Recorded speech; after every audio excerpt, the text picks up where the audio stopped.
ちは、ひこざいもんです。ちょっと今日はね、紹介したいチャンネルがいくつかあると、あとなんか、YouTube の中のやりとりで質問されたことで、俺もなんか、ちょっと皆さん相談したい、もう俺が逆に聞きたいこと、いろいろあるんで、よろしくお願いします。ちょっとこれから教えます。はい、まず、進めたいチャンネルは、一つあって、それは、日米トレーダーっていう人が、80年代、日本の会社で働いてたらして、とにかく日本に住んでて、で、彼の動画は、もう彼は全部80年代に日本に住んでた時、なんか友達と、でっかいなんかビデオカメラ持って東京歩き回って、よくね、その時代の雰囲気とか、もう音楽もつけたりして、編集もうまいと思うし、いや、すごい、バブル時代に運ばれるような、なんかすごい楽しい動画で、もう、はっきり言って、うちの嫁がもう俺の動画に全然興味あんまりないんだけど、彼の動画なら YouTube を見る。それが面白いやつだからもうとてもおすすめします。すごい楽しいから。日米トレーダー。リンクを、そこ、貼りますんで。はい。ぜひそれまず見ててください。はい。おすすめ、その2、また、進めたいチャンネルなんですよ。11 Colors っていう人が、すごい面白いなんか YouTube の中でもう簡単な、ビデオいろいろ作ってるんだけど、日本語もペラペラ、もうびっくりする。俺以上、自己中心のコメントだけど、いや、本当に、俺よりも全然長く日本に住んでると思うし、なんか本当に、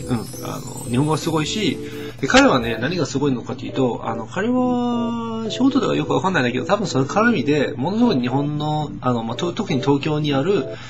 インディーズロックミュージックシーンにすごく詳しい人で、で、彼はそういうきっかけで、なんかローアーノーススワンプ、これもリンクそこに貼りますけど、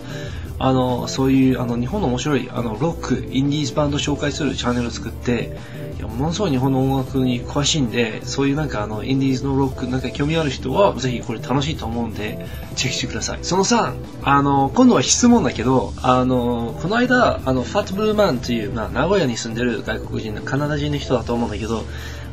彼はね、なんかマギボンソングで最近なんかちょっと注目集めてたんだけど、彼はね、俺に向けていろんな質問を聞いて、その中の一つは、面白い日本語の、普通なんか勉強のためじゃなくて、普通面白く聞く、日本人でも聞くような、ポッドキャスト。この人で聞けるような、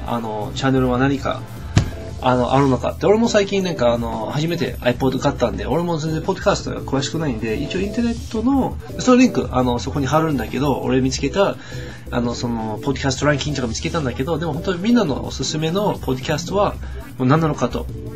教えてください。その4つ目の、今日ちょっとカバーしたいポイントは、この間、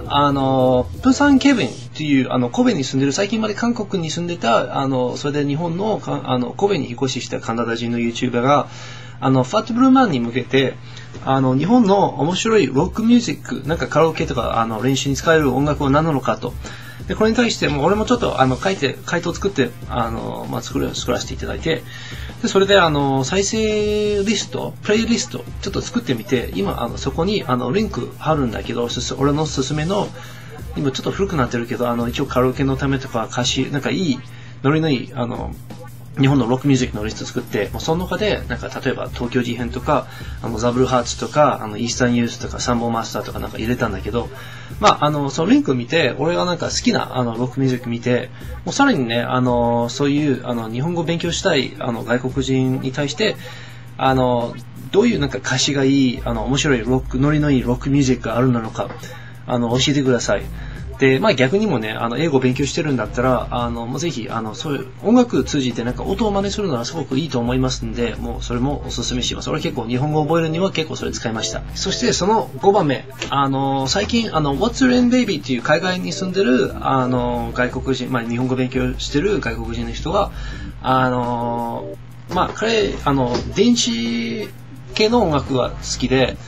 俺も、もう、そもそもね、なんか日本に来た時昔ちょっと DJ とかもやってたし、本当日本のデジタル系の音楽が大好きだし、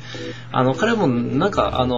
またカラオケとか歌詞を覚えるためのなんかおすすめあるかどうかって聞いて、で、その時に、俺また、そこで見れる、プレイリストを作りましたけど、それもぜひちょっとご覧になって、俺の趣味、音楽の趣味、それ見てよくわかると思うんだけど、俺が大好きな、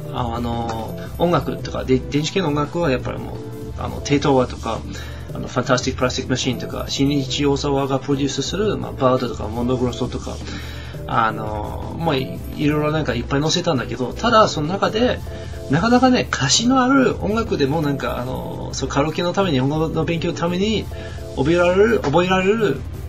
エレクトロニックミュージックはなかなかなくて、一応俺勧めたのはね、もうスーパーカーとか、リップスライムとか、エンフローとか勧めたんだけど、でも、最近ね、ちょっと俺も音楽あんまりついていってないし、なんか歌詞が面白い、テクノっぽい音楽というか、そういう電子系の音楽、何かおすすめがあったら、ぜひ教えてください。はい、そして最後、自分からのお願いなんだけど、最近、YouTube の利用条件とか合致するためには、共感のある音楽だけ使うようにしてて、でもなかなかね、これ探すのが大変で、もちろん直接バンドから共感得られるなら、そういうなんかぜひこのチャンネルで、音楽作ってるバンドがあって、なんか音楽紹介された方らもぜひお礼をするんだけど、なかなかね、そういうバンドとか見つけられないと、そういうインターネットサイトを通じて、なんか音楽を最近撮って、で、これなんか一番いいのは、Creative Commons という、許可を、する歌手が集めるサイト、MP3 とかダウンロードさせるサイトが、フランスにあるジャメンドという、リンクまた貼るんだけど、このサイト使ってるんだけど、ただ歌手はほとんどヨーロッパの歌手で、なんか日本で同じような、その許可を認めるMP3 ダウンロードさせる、そういうブレイクしようとしてる日本の歌手があるサイトがあったら、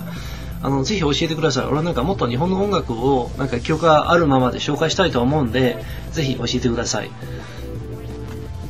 以上で、もうぜひ勉強してる方だったらもうぜひ、この下の、キャプションとかもあって、最近は面白い、新しい機能で、これ字幕つけるんで、それぜひ使って。で、見て、リンク楽しんで、サイドバーのリンク見て楽しんで、ぜひ、レスポンス、なんか動画レスポンスでも、コメントも、楽しみにしてるんで、はい、よろしくお願いします。はい、ピース。